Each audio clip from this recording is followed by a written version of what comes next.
Hiroshima ദിനം. 74 വർഷങ്ങൾക്ക് മുമ്പ് ഇതേ ദിവസമാണ് ജപ്പാനിലെ ഹിരോഷിമയിൽ മരണം താണ്ഡവമാടിയത്. 1945 ഓഗസ്റ്റ് 6 തിങ്കളാഴ്ച രാവിലെയാണ് ജപ്പാനിലെ ഹിരോഷിമയിൽ അമേരിക്ക ബോംബിട്ടത്.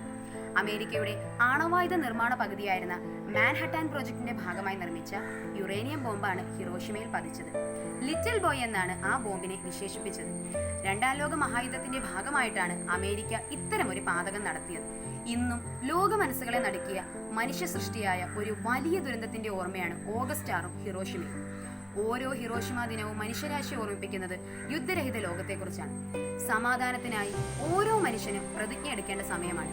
ഒപ്പം ലോക നന്മയ്ക്കായി നിലകൊള്ളാൻ വരും തലമുറ എന്ന നിലയ്ക്ക് നമുക്ക് കഴിയുകയും വേണം. ഇനി നമുക്ക് KUCT ആര്യാട് മാത്തമാറ്റിക്സ് ഡിപ്പാർട്ട്മെന്റ് നടത്തുന്ന ഒരു ദൃശ്യാവിഷ്കാരത്തിലേക്ക് പോകാം.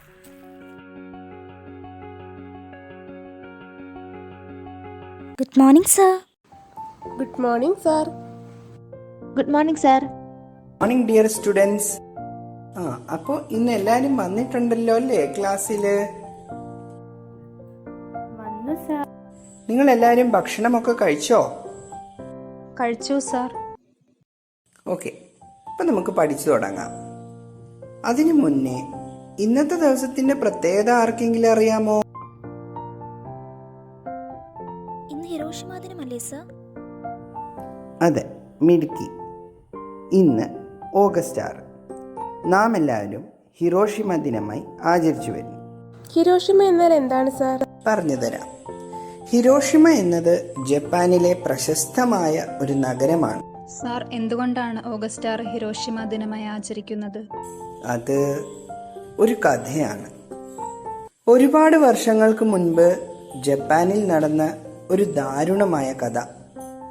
ആ കഥ എന്താണെന്നറിയാൻ നിങ്ങൾക്ക് ആഗ്രഹമില്ലേ? നമുക്കൊന്ന് ഹിരോഷിമയിലേക്ക് തിരിഞ്ഞു നോക്കിയാലോ? ശരി സാർ. ഈ കഥയൊന്ന് കേട്ടു നോക്കൂ. ഹായ് കൂട്ടുകാരെ, ഞാനാണ് ഹിരോഷിമ നഗരം. എനിക്ക് നിങ്ങളോട് കുറേയേറെ കഥകൾ പറയുവാനുണ്ട്. ഈ കഥ നടക്കുന്നത് രണ്ടാം ലോക മഹായുദ്ധ കാലത്താണ്. കൃത്യമായി പറഞ്ഞാൽ 1945 ഓഗസ്റ്റ് 6 പതിവ് പോലെയുള്ള ഒരു സുപ്രഭാതമായിരുന്നു അന്നും.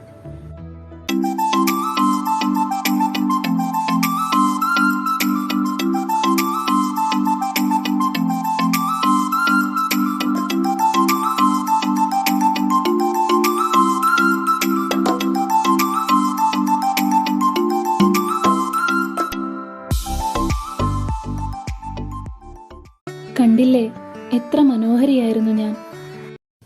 അങ്ങനെ എല്ലാവരും സന്തോഷത്തോടെ ഇരിക്കുന്ന ആ സമയം ഒരു നിമിഷം അതിനെയെല്ലാം മാറ്റിമറിച്ചു. പെട്ടെന്നാണ് ജാപ്പ് റഡാറുകളിൽ തെക്ക് ദിക്കിൽ നിന്നും ചില അമേരിക്കൻ വിമാനങ്ങൾ പ്രത്യക്ഷപ്പെട്ടത്. സൈറണുകളുടെ നിലവിളി ശബ്ദം എന്റെ തെരുവുകളെ വിജനമാക്കി. രണ്ടാം ലോക മഹായുദ്ധം കൊടുമ്പിരി കൊണ്ടിരിക്കുന്ന ആ സമയം ഈ വ്യോമാക്രമണങ്ങളെ ചെറുക്കാനുള്ള വിമാനങ്ങൾ ഞങ്ങളുടെ പക്കലുണ്ടായിരുന്നില്ല.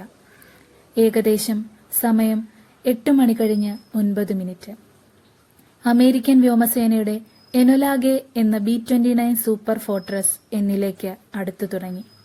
ബോംബ് റൺ തുടങ്ങാൻ പോകുന്നു എന്ന ഒരു അനൗൺസ്മെന്റ് മുഴങ്ങിക്കേട്ടിരുന്നു. ബോംബ് പൊട്ടുമ്പോൾ ഉണ്ടായേക്കാവുന്ന കടുത്ത മിന്നലിനെ ചെറുക്കാൻ വേണ്ടിയുള്ള കറുത്ത കണ്ണടകൾ എല്ലാവരും ഉടൻ ധരിച്ചു. ആ ബോംബർ വിമാനത്തിന്റെ ഗർഭത്തിൽ ഏറെ വിശേഷപ്പെട്ട ഒരു ബോംബ് അനുസരണയുള്ള ഒരു വളർത്തുനായയെ പോലെ നിലം പതുങ്ങി വിശ്രമിക്കുന്നുണ്ടായിരുന്നു. 3.5 മീറ്റർ നീളവും 4 ടൺ ഭാരവും നീലയും വെള്ളയും നിറമുള്ള ലിറ്റിൽ ബോയ് എന്നു പേരുള്ള അണുബോംബ്. 8:15 കഴിഞ്ഞ് 15 സെക്കൻഡ്. കൗണ്ട് ഡൗൺ മൂളൽ നിലച്ചു. ബോംബ് ബേയിലൂടെ ഇരച്ചു പായുന്ന കാറ്റിന്റെ ശബ്ദം. നിമിഷാർദ്ധ നേരം കൊണ്ട് ഞാൻ തകർന്നു തരിപ്പണമായി.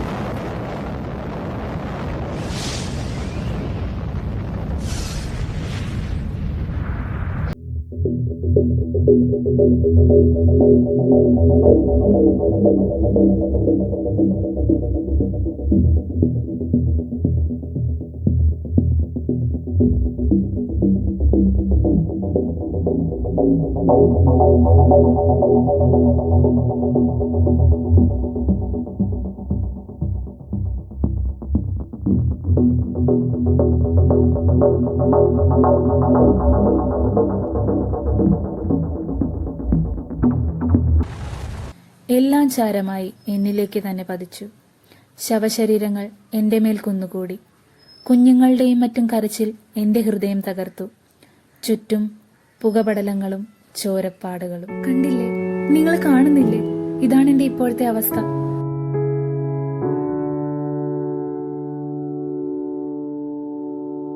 അതാ ആ പ്രതിമ നിങ്ങൾ കാണുന്നില്ലേ? അതിന്റെ കഥ എന്താണെന്ന് അറിയാമോ? ഒന്ന് പോയി കണ്ടിട്ട് വരൂ. ജപ്പാനിലെ ഒരു കൊച്ചുമിടുക്കിയായ പെൺകുടിയായിരുന്നു സഡാക്കോ സസാക്കി. 1943 സഡാക്കോ ജനിച്ചത്. അവളുടെ ജീവിതകഥ മാറ്റിമറിക്കുന്ന ദിനമായിരുന്നു 1945 ഓഗസ്റ്റ് 6. അന്ന് ഒരു തിങ്കളാഴ്ചയായിരുന്നു. സഡാക്കോയ്ക്ക് അന്ന് 2 വയസ്സ്. സഡാക്കോയുടെ കുടുംബം പ്രഭാത ഭക്ഷണം കഴിച്ചുകൊണ്ടിരിക്കുമ്പോഴാണ് സർവ്വസംഹാരിയായ ലിറ്റിൽ ബോയ് എന്ന അണുബോംബ് 1 മൈൽ അപ്പുറം വന്ന് പതിക്കുന്നത്. ദിക്കുകൾ നടുങ്ങിയ ആ സ്ഫോടനത്തിൽ കുഞ്ഞു സഡാക്കോ തെറിച്ചുപോയി.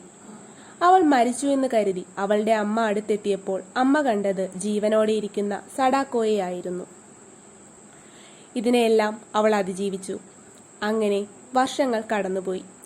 സഡാക്കോയ്ക്ക് 6 വയസ്സുള്ളപ്പോൾ അവളെ സ്കൂളിൽ ചേർത്തു. സ്കൂളിൽ എല്ലാവർക്കും അവളെ വലിയ ഇഷ്ടമായിരുന്നു. പഠിക്കാനും മിടുക്കി. സഡാക്കോ വലിയ ഓട്ടക്കാരിയുമായിരുന്നു. എന്നാൽ ആണവ വികിരണങ്ങൾ അവളുടെ ശരീരത്ത് പ്രവർത്തിച്ചു തുടങ്ങിയിരുന്നു. 1955 കൊച്ചു സഡാക്കോ രക്താർബുദം ബാധിച്ച് ആശുപത്രിയിൽ പ്രവേശിക്കപ്പെട്ടു. അസുഖം മൂർച്ഛിച്ച് ആശുപത്രി കിടക്കയിലെത്തിയപ്പോഴാണ് അവളോട് കൂട്ടുകാർ കടലാസ് കൊറ്റികളെക്കുറിച്ച് പറഞ്ഞത്. കിടക്കയിൽ വെച്ചവൾ കൊറ്റികളെ നിർമ്മിച്ചു. കടലാസുകൾ തികയാതെ വന്നപ്പോൾ കൂട്ടുകാർ സഹായിച്ചു. ജീവിക്കാനുള്ള കൊതിയായിരുന്നു അവൾക്ക് കൊറ്റികൾ. കൊക്കുകളുടെ എണ്ണം 644 തികഞ്ഞ ദിവസം 12-ാം വയസ്സിൽ അവൾ ലോകത്തോട് വിട പറഞ്ഞു.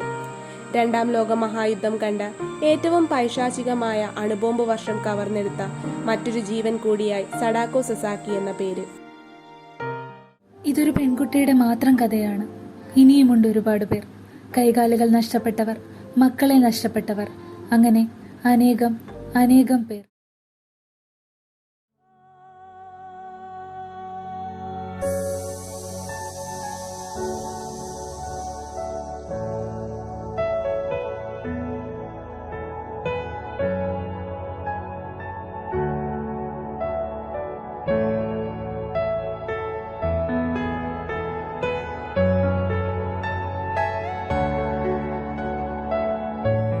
എല്ലാവർക്കും കഥ മനസ്സിലായോ? കുട്ടികളെ, ഇപ്പോൾ നിങ്ങൾ ഹിരോഷിമ ദിനത്തിന്റെ പ്രാധാന്യം എത്രത്തോളം ഉണ്ടെന്ന് മനസ്സിലായല്ലോ. ഇനിയൊരിക്കലും ഇതുപോലൊരു യുദ്ധം വരാതിരിക്കാൻ ശ്രദ്ധിക്കേണ്ടത് നാം ഓരോരുത്തരുമാണ്. അതിനായി നമ്മൾക്ക് പ്രാർത്ഥിക്കാം, ഒരുമിച്ച് കൈകോർക്കാം. Okay sir. ഓക്കെ കുട്ടികളെ, നമ്മുടെ യുവജനോത്സവത്തിന്റെ കാര്യം ആരും മറന്നിട്ടില്ലല്ലോ അല്ലേ? അപ്പം നിങ്ങളെല്ലാവരും നല്ല നല്ല തീം ഉപയോഗിച്ച് എല്ലാ പരിപാടിയിലും മാക്സിമം പങ്കെടുക്കാൻ നോക്കണം കേട്ടോ. എല്ലാവിധ ആശംസകളും നേരുന്നു. Thank you. Thank you sir. അടുത്ത ആഴ്ചയല്ലേ നമ്മുടെ യൂത്ത് ഫെസ്റ്റിവല്? അതെ. ഏതെങ്കിലും ഒരു തീം വെച്ചിട്ട് ചെയ്യാനല്ലേ നമ്മുടെ അടുത്ത് സാറ് പറഞ്ഞത്? അപ്പം ഞാനൊരു കാര്യം തീരുമാനിച്ചു. ഇത് തന്നെയായിരിക്കും നമ്മുടെ theme.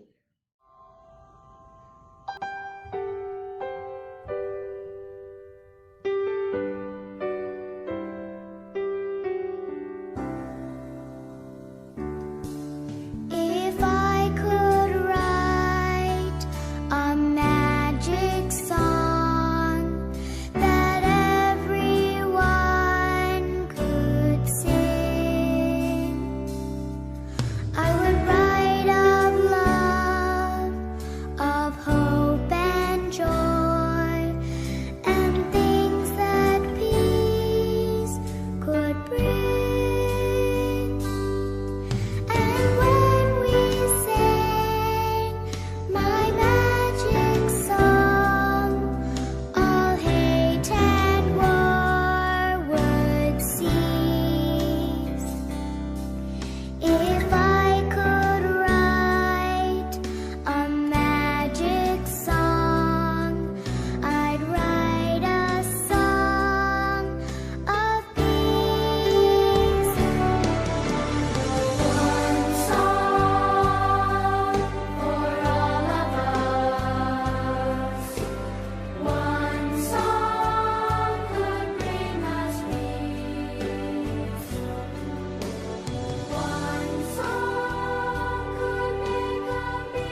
We cannot deny the simple truth that we are the ones who have been constantly shaping this reality. But another simple truth is that it is not too late to change something. We can make this world a better place if we try. So, why not to create good instead of evil? Why not to make peace instead of war? Why not to spread love and compassion instead of hate and arrogance?